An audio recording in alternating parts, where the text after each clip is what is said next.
मेरा नाम राकेश टंडन है। मैं गैस्ट्रोएंटरोलॉजी का प्रोफेसर रहा हूँ ऑल इंडिया इंस्टीट्यूट में। अब रिटायर होने के बाद पुष्पति सिंघानिया हॉस्पिटल में हेड ऑफ गैस्ट्रोएंटरोलॉजी बना। अब उसके बाद फिर मेडिकल डायरेक्टर यहाँ का हूँ। मेरी विशेषज्ञता जो है ये पेट की बीमारियों की और लिवर की बीमारियों की है। ख़ास तौर से एक पैंक्रियाज होता है, उसकी बीमारी में भी मैंने स्पेशलाइज किया हुआ है। जो कॉमन बीमारियां हमारे पास ओपीडी में आती हैं, उनमें एक सबसे कॉमन बीमारी है कि हमें एसिडिटी हो रही है पेट के ऊपर वाले भाग में। प्रायः हमारे यहाँ की पब्लिक गैस के रूप में उसको कहती है, गैस हो रही है साहब पेट में। जब अगर डिटेल में जाओ तो पता लगता है वास्तविकता में उनको एसिडिटी है, जो कि छाती के नीचे के भाग में ज़्यादा फील होती है और पेट के ऊपर के भाग में। अक्सर ये एसिड रिफ्लक्स होके मुंह तक में आ जाता है और ये अधिकतर रात में होता है। खाना खाने के बाद हैवी मील ले लिया, उसके बाद ज़्यादा होता है। ये सिम्टम्स इसके बहुत वेरिएबल हैं। एक ये रिफ्लक्स तो सबसे कॉमन है, उसके साथ साथ कभी कभी लोग आते हैं कि दांत हमारे जल्दी इरोड कर रहे हैं, या खांसी आ जाती है, उनको दमे की शिकायत हो गई है, या गला खराब रहता है। इस प्रकार के जो सिम्टम्स हैं ये भी प्रायः एसिडिटी की वजह से होते हैं। तो ये क्लिनिशियन की रिस्पॉन्सिबिलिटी होती है वो पहचाने कि अगर लोकल बीमारी कुछ नहीं है देखने में तो इसकी संभावना रखनी चाहिए। इसकी डायग्नोसिस एसिडिटी की सबसे अच्छी तरीके से एंडोस्कोपी से होती है।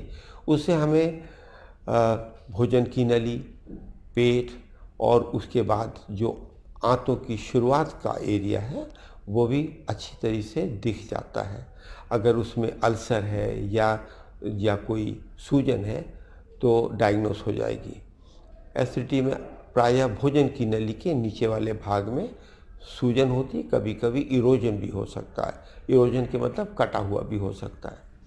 इसका इलाज सबसे अच्छा होता है, एक दवा देकर हम एसिड का सिक्रीशन कम करते हैं, और कभी कभी लिक्विड फॉर्म में या टैबलेट के रूप में ऐसी भी दवा देते हैं जिससे कि एसिड को न्यूट्रलाइज कर दिया जाए। उसको एंटासिड कहते हैं।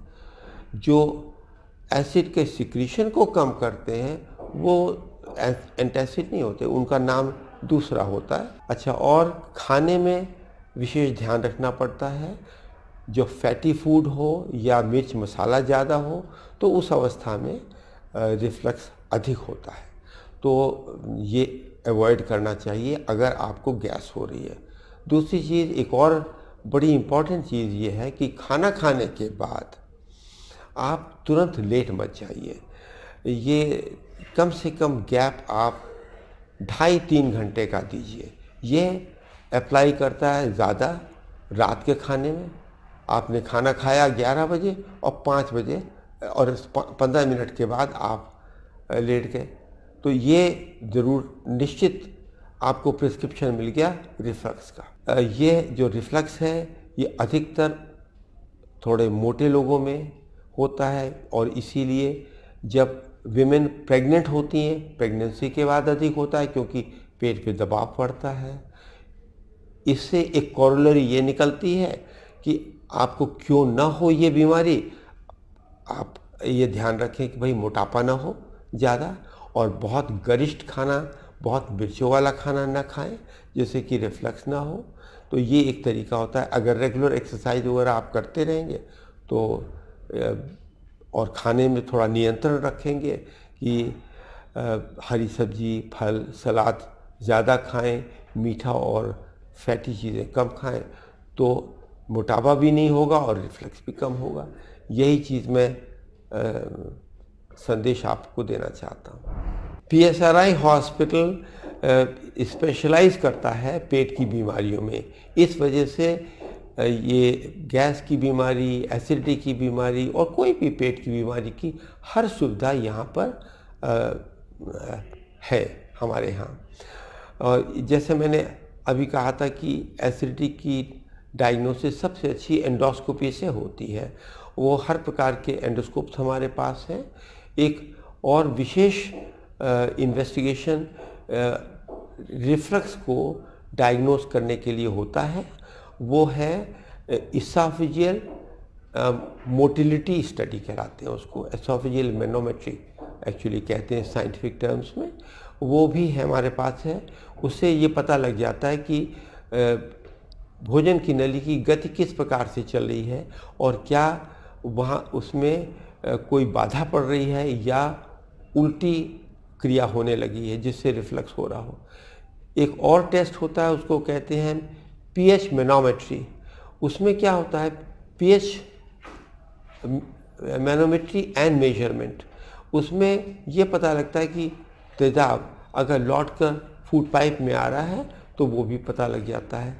तो ये भी हमारे पास है। इस प्रकार से जो टेस्ट हैं हर सुविधा अवेलेबल है। कभी कभी हमें इसके साथ अल्ट्रासाउंड भी ज़रूर करना चाहिए, क्योंकि अल्ट्रासाउंड करने से लगता है कि अगर कोई साथ में लिवर में फैट डिपॉजिट है, जो कि प्रायः ऐसे पेशेंट्स में होता है जिनमें गैस की शिकायत है, तो वो भी पता लग जाता है। तो इस तरह के टेस्ट हम करते हैं जानने के लिए। और हमारे पास जैसे बताया कि हर प्रकार के टेस्ट की और उपचार की सुविधा है।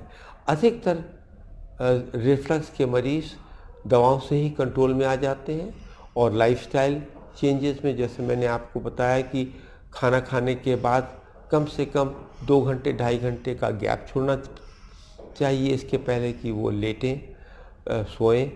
और खाने में ध्यान रखना चाहिए कि बहुत फैटी फूड और अल्कोहल ना लें। साथ में थोड़ा सा दवाइयों का प्रयोग करें जैसा डॉक्टर बताएं। बहुत कम प्रतिशत, मैं कहूँगा 1 से 2% लोगों को इन उपचारों से रिफ्लक्स कंट्रोल में नहीं आता है।